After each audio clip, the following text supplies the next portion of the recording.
Good afternoon and welcome to another episode of the Keswick Ripple Podcast. My name is Jim Lang. I'm the Director of Guest Services here at America's Keswick. And each week we want to bring you a testimony that we hope encourages your heart and life. One of the most dynamic parts of our ministry is that when a man or woman comes to one of our programs and is radically changed by the gospel of Jesus Christ, they're then sent out into their churches, their communities, and their families, and God uses them in a mighty way. And so today we're going to be spending some time with Ron, and Ron is a graduate of the Colony of Mercy. He's a graduate of the discipleship program. So Ron, thank you for taking some time to share your story with us. Okay.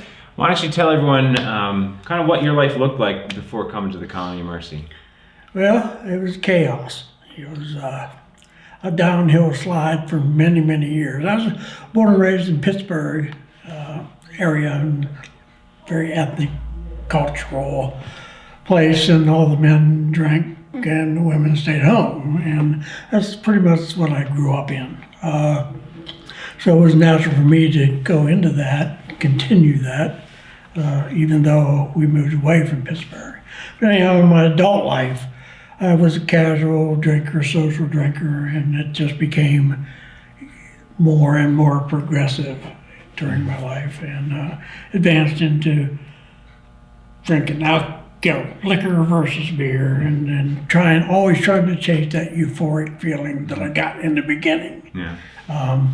Could never achieve it, so it was drink more to try to get there. It ended up ruining marriages, jobs, and eventually my family, my close family.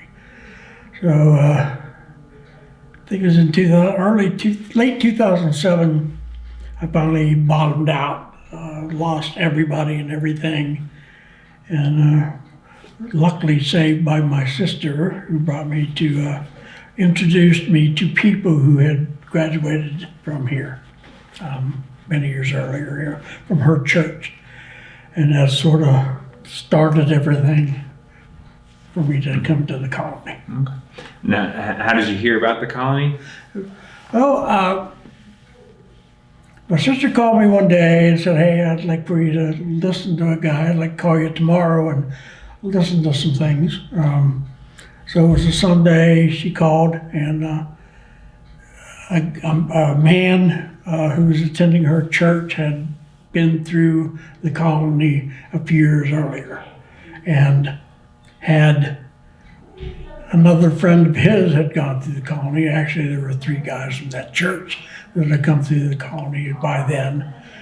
And I didn't want to hear it, but he told me exactly what I needed to know, and just said, "Here's the number. It's up to you. Give them a call, and they will probably help you." So after much deliberation and thought and provoking, I ended up calling Mary Ann and getting an application, and after a grueling 12-week wait, I ended up getting a bed here. Awesome. So, you came back. You went through back in 2008. So think back to your time here. What was a truth that God really pressed on your heart that you kind of still cling to even to this day? Hope. That's the big thing I got out of here. Of everything that I learned here was that I was given hope. There was hope out there. I was in a hopeless situation, I thought, but in my younger days, we'd gone to church and all that stuff, and I knew the Bible verses from being a kid. And it all sort of came back real quickly when I came here, and just the grace that I was given gave me hope that I could get over and get through what I had been going through. Mm-hmm. And I knew that God loved me and wanted the best for me.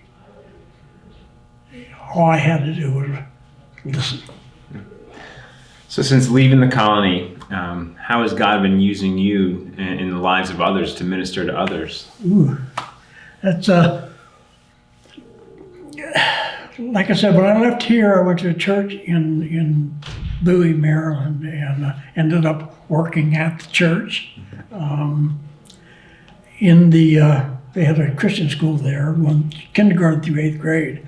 And by the grace, I had an opportunity to go to work there like 2 weeks after getting out of the colony. I mean, I had nothing but my sister. And it was a ministry working there in the maintenance. I talked to a lot of people, and just by sharing my testimony through the men's ministry and through just being there, seeing all the groups coming in for prayer or Bible study, I was able to talk to people, and ended up, there were 3 more guys came here after me. Wow. So it's amazing how powerful our testimonies are. Oh yeah. So more likely than not, there's probably someone watching today who's struggling with addiction. What would you say to them? Same thing I said before, is hope. I mean, there's hope that you can get through what you're going through. I mean, you don't need to do it yourself. There's people here that are more than happy to help you. There's people in your lives and in your church today that are willing to listen and provide you with any information you need. Awesome.